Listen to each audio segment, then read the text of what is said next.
February 7th, 2017, Tuesday of the 5th week in Ordinary Time. A reading from the book of Genesis. God said, "Let the water teem with an abundance of living creatures, and on the earth let birds fly beneath the dome of the sky." And so it happened. God created the great sea monsters and all kinds of swimming creatures with which the water teems, and all kinds of winged birds. God saw how good it was, and God blessed them, saying, "Be fertile, multiply, and fill the water of the seas, and let the birds multiply on the earth."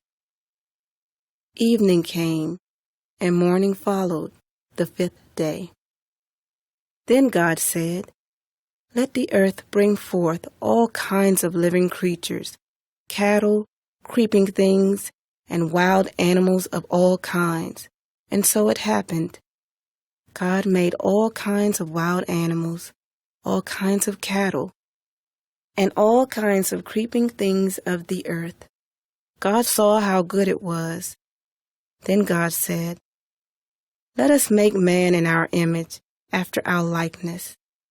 Let them have dominion over the fish of the sea, the birds of the air, and the cattle, and over all the wild animals, and all the creatures that crawl on the ground."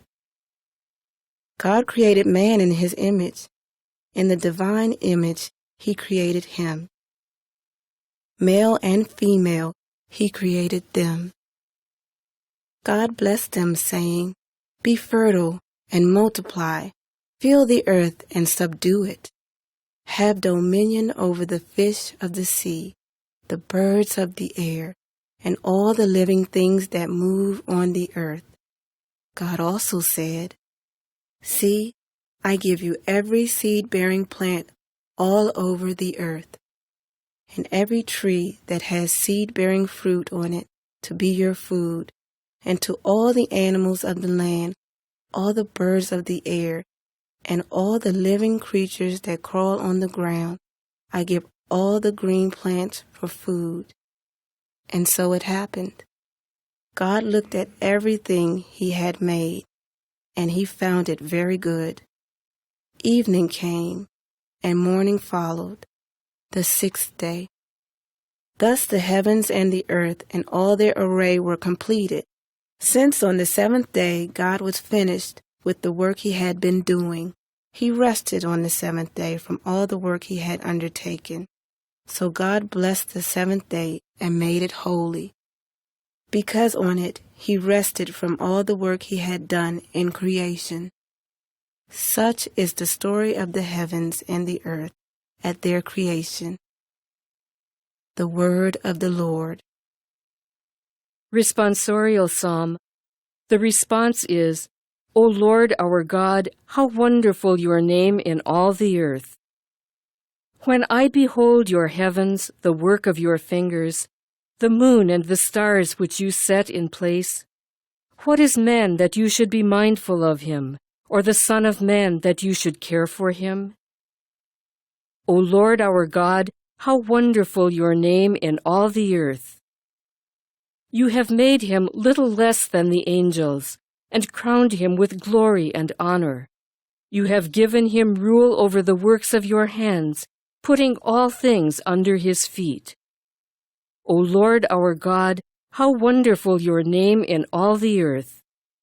All sheep and oxen, yes, and the beasts of the field, the birds of the air, the fishes of the sea, and whatever swims the paths of the seas.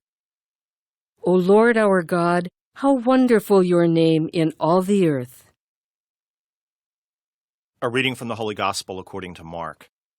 When the Pharisees, with some scribes who had come from Jerusalem, gathered around Jesus, they observed that some of his disciples ate their meals with unclean, that is, unwashed hands. For the Pharisees, and in fact all Jews, do not eat without carefully washing their hands, keeping the tradition of the elders. And on coming from the marketplace, they do not eat without purifying themselves.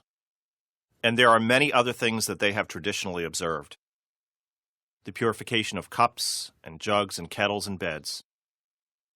So the Pharisees and scribes questioned him, "Why do your disciples not follow the tradition of the elders, but instead eat a meal with unclean hands?"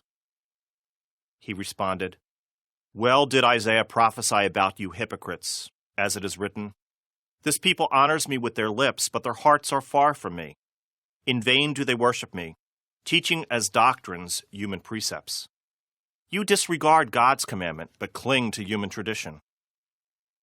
He went on to say, "How well you have set aside the commandment of God in order to uphold your tradition.